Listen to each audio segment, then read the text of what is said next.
Yemulugunya ku nsonga y'okumubba akalulu mu kulonda okuwedde. Omukulembeze w'eggwanga Yoweri Kaguta Museveni obunafu yabuteeka nnyo ku balina obuvunaanyizibwa okukuuma akalulu ke ng'agamba nti omulimu guno tebagukola bulungi. Kati wakati mu kaweefube ow'okunogera kino eddagala yafeesi eya ssentebe wa Nrm esangibwa e Kyambogo ekwataganye n'ekitebe kya Nrm ku luguudo kya Ddondo mu Kampala okutendeka abo abagenda okukuuma akalulu aka Pulezidenti Museveni mu kulonda okw'omwaka guno ssaako n'ak'abannakibiina. Our people to stand firm when they bring their gun illegally.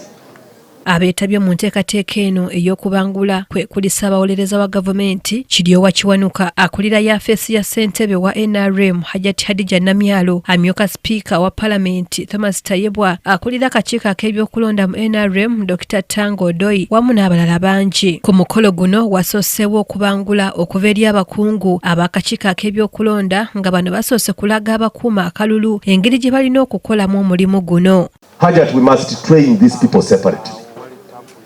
And if there is a way, when they are training, we can train them from the central area. Dr. Tango Doi ngono naye abangudde abagenda okukuuma akalulu kano ategeezezza ng'enteekateeka eno bw'egenda okwetooloozebwa ebitundu by'eggwanga eby'enjawulo kyokka ng'ekitundu kya Buganda kyakusibwako nnyo essira ng'abagenda okwetaba mu kukuuma akalulu aka Nrm abafalasidde okwewala eby'okugulirirwa. There is consideration for hard to reach.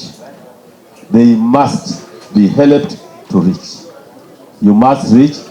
Rubirizi, is it hard to reach? Those around those lakes.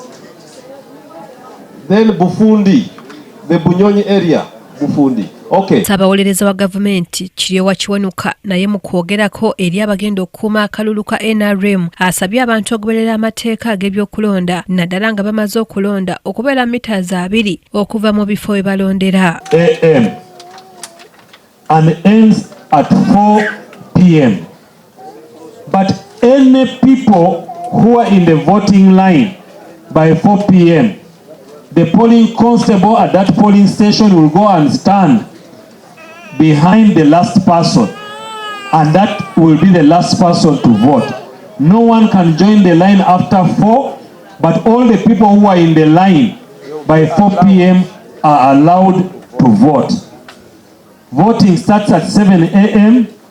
and voting ends at 4 a.m. Kiwanukira akubiriza abagenda okukuuma akalulu okwewala okwambala engoye z'ekibiina. Put on yellow.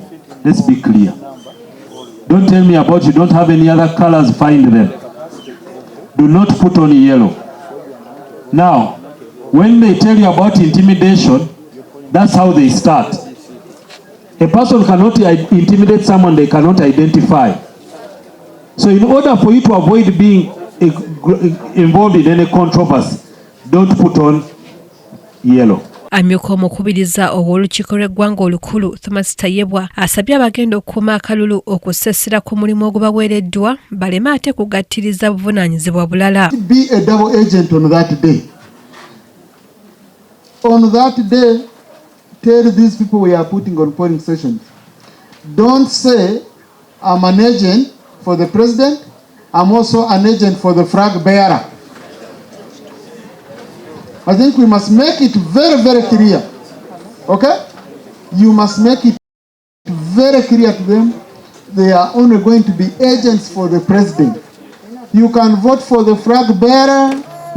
Don't be a mobilizer. You start running away from the polling station saying my colleague is around. AG told you trust yourself only that day. Hajjati Hadija Namyalo ngono yakulira yafeesi ya ssentebe wa Nrm ategeezezza nti enteekateeka eno baakizudde nga yeetaagisa nnyo okuziba emiwaatwa egyaliwo mu kalulu aka 2021 kagamba nti beesanga nga mu bifo ebimu ebironderwamu tebaalinawo ba agenti.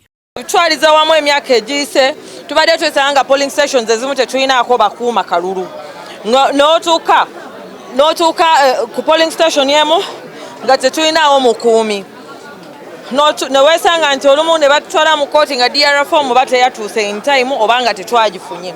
So tugezaako okwetegekera ngeri gye tubuzayo ennaku entono nnyo kati tubuzayo ennaku 12 okulaba nti nno tuli ready okugenda okukuuma akalulu ka pulezidenti waffe national chairman waffe n'amaanyi ag'ekitalo n'okakasa nti akalulu we tekakwatibwamu temubikyusakyusa temubagulirira